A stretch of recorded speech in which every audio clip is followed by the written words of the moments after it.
Hi friends, today we are doing Unit 10, Lesson 6, The Founding of Maryland and Georgia. We're going to start by going over the key vocabulary words you'll be hearing in today's reading. Our first word is confirmed, proved, assured, said that something is definite or definitely going to happen. Our next word is inevitable, unavoidable, unstoppable. Our next word is interference, interruption, unexpected stop in a plan or action. Our next word is debtors, people who owe money or favors to others. We are now going to move into today's reading. Chapter 8, The Founding of Maryland and Georgia. With so much trade going on and the abundance of ships laden with valuable cargo, it's inevitable or unavoidable that pirates would make an appearance in this story. The English colonies, particularly those in the southern region in the West Indies, became well known as places where pirates hid from the law. These pirates were known as buccaneers. Buccaneers were a group of men from England, France, and Holland.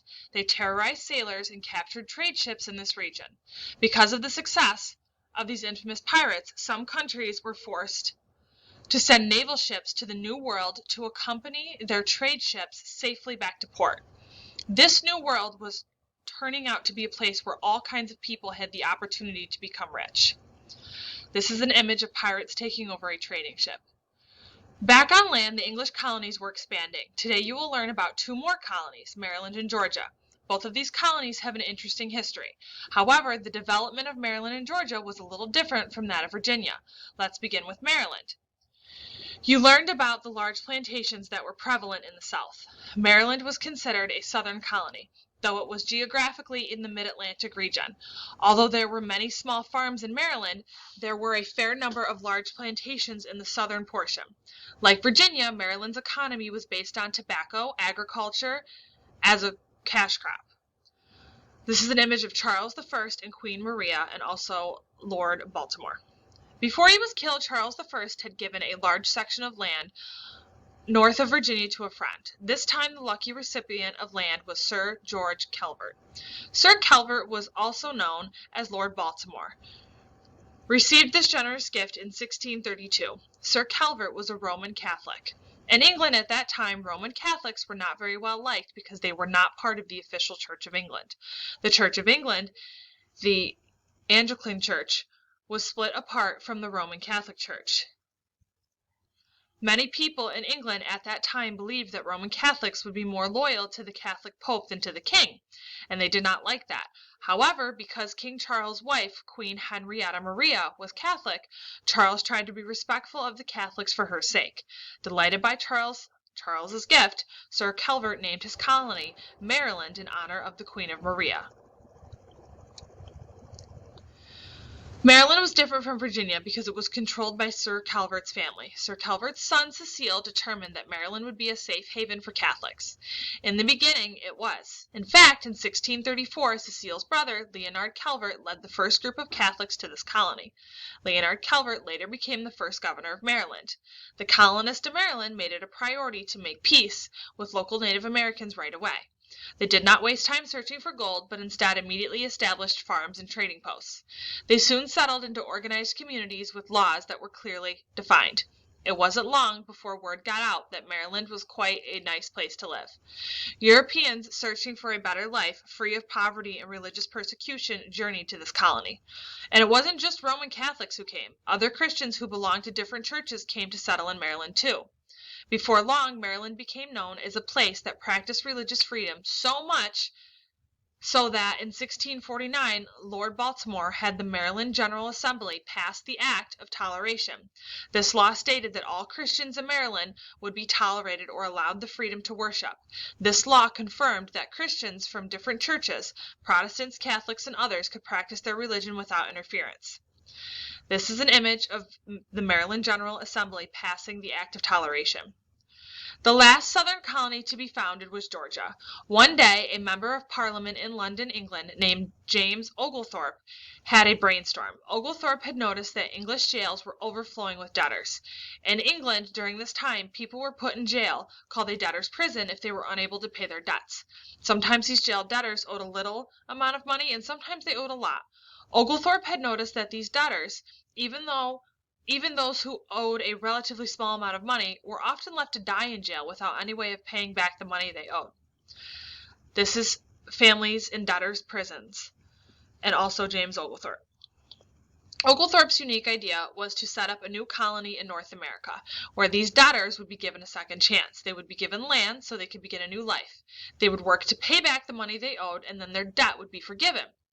In 1732, the then King George II liked this idea. He gave Oglethorpe a charter saying that he could take a band of debtors from England to the area of the land between South Carolina and Spanish Florida.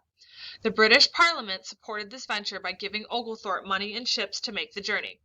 Upon reaching this new land, Oglethorpe named it Georgia after his royal majesty. This is an image of Oglethorpe receiving charter from King George II. Oglethorpe named it Georgia after his royal majesty. Kings just expected new lands to be named after them. Georgia was even larger back then than the state of Georgia is today. It included much of present-day Alabama and Mississippi, so that was quite a nice piece of land King George gave to James Oglethorpe.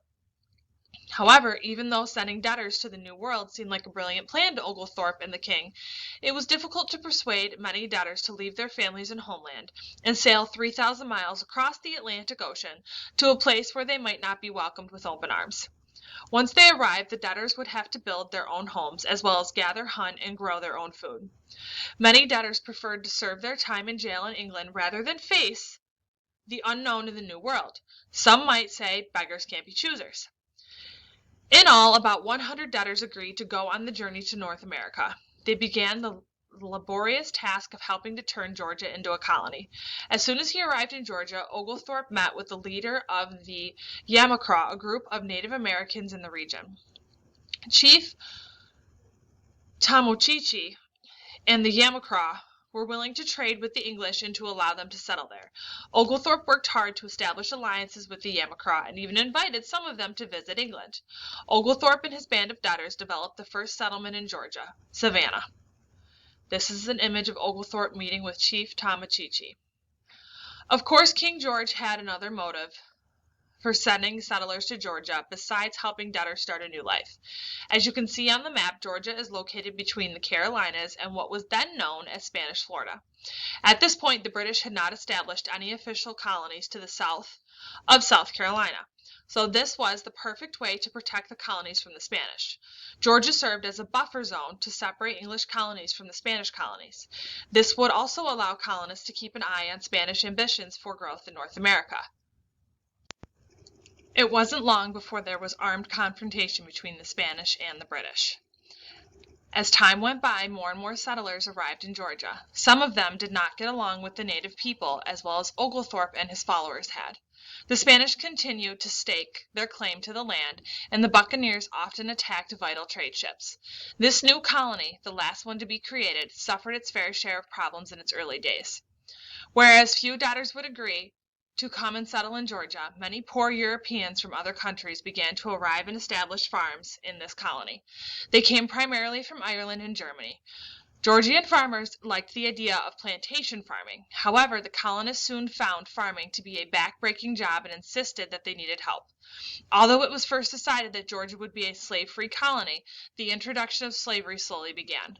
Before long, Georgia became a colony identified with plantation life and the heavy use of enslaved laborers. Within 100 years of being established, the state of Georgia had more plantations than any other state in the South, and the second largest number of enslaved Africans, second only to Virginia. You may now move on to Unit 10, Lesson 6, Google Form.